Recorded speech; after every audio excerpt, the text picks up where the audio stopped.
রব্বুল আলামিন আয় আল্লাহ তাআলা আমাদের প্রিয় ভাই উসমান হাদি আয় আল্লাহ তাআলা দুনিয়া থেকে আপনার ডাকে সাড়া দিয়ে বিদায় নিয়েছে। রব্বুল আলামিন মেহেরবানি করে উসমান হাদিকে আপনি জান্নাতের উচ্চ মাকাম দান করে দেন। রব্বুল আলামিন তাকে শাহাদাতের উচ্চ মর্যাদা দান করে দেন। রব্বুল আলামিন আল্লাহ তাআলা উসমান হাদিকে যারা আক্রমণ করেছে, বিনা দোষে তার উপরে যেভাবে অত্যাচার করেছে, রব্বুল আলামিন বুলেটের আঘাত দিয়ে মাথাটাকে ছিদ্র করে দিয়েছে। রব্বুল আলামিন মেহেরবানি করে উসমান হাদিকে আপনি কবুল করেন। আল্লাহ বাংলার জমিনে উসমান হাদির বিচারটা করার তৌফিক দেন। রব্বুল আলামিন আল্লাহ তাআলা উসমানকে যারা হত্যা করেছে তাদেরকে আল্লাহ কোরআনের শাসন অনুযায়ী বিচার করার তৌফিক দিয়ে দেন। আমার ভাইরা, উসমান হাদি এই জমিন থেকে বিদায় নিল কি জন্য?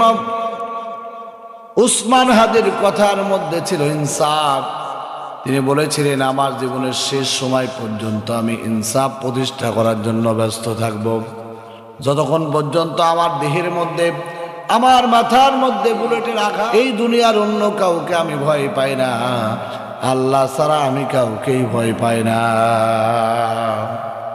উসমান হাদি বলতেন যে আমি যে কোনো মুহূর্তে ইন্তেকাল করতে পারি, যে কোনো মুহূর্তে আমি মারা যেতে পারি।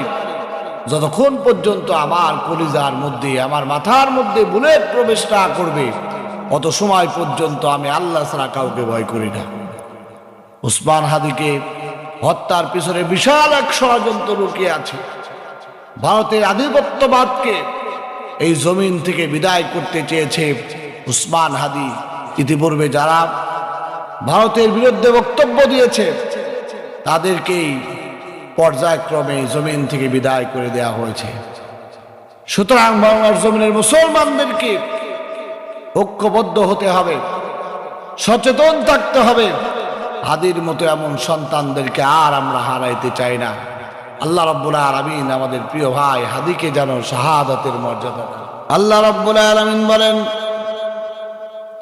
যারা আল্লাহর রাস্তায় শহীদ হয়, যারা আল্লাহ রাব্বুল আলামিনের রাস্তায় হত্যা হয়, আল্লাহ রাব্বুল আলামিন বলেন, ওয়ালা তাহসাবান্নাল্লাযীনা কুতিলু ফি সাবিলিল্লাহি আমওয়াতা। আল্লাহ রাব্বুল আলামিন বলেন, যারা আল্লাহর রাস্তায় জীবন দেয়, আল্লাহর রাস্তায় শাহাদাত বরণ করে, আল্লাহ রাব্বুল আলামিন বলে তোমরা তাদেরকে মৃত বলো না, বাল আহইয়াউন, বরং তারা জীবিত।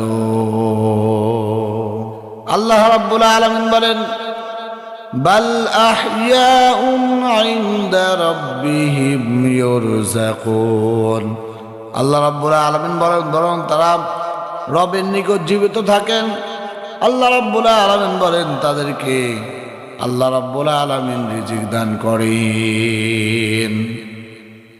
যারা আল্লাহ রাস্তায় শহীদ হয়, ইসলামের জন্য নিজের জানকে কুরবান করে দেয়, এরা কখনোই মৃত্যুবরণ করে না, এরা মৃত্যুর পরেও তারা জীবিত থাকে। সুবহানাল্লাহি বিহামদিহি।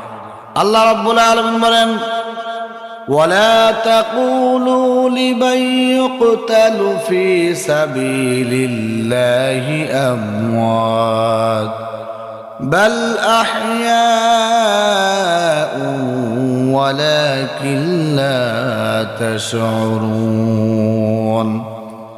আল্লাহ রাব্বুল আলামিন বলেন, ওয়ালা তাকুলু লিমান ইয়ুকতালু ফি সাবিলিল্লাহ, যা আল্লাহর রাস্তায় নিহত হয়, আল্লাহর রাস্তায় যা জীবন দেয়, আল্লাহ রাব্বুল আলামিন বলেন, লিমান ইয়ুকতালু ফি সাবিলিল্লাহি আমওয়াত, তোমরা কোশ্চিন কালেও তাদেরকে মৃত বলো না, এই জন্য তাদেরকে মৃত বলো না।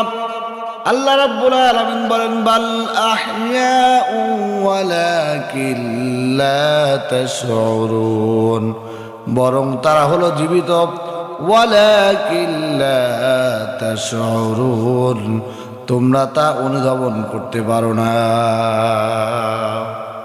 আল্লাহর রাস্তায় যারা শাহাদাত বরণ করেন এরা কখনোই মৃত্যুবরণ করে না, প্রকৃতপক্ষে এরা হলো মৃত্যুর পরেও জীবিত।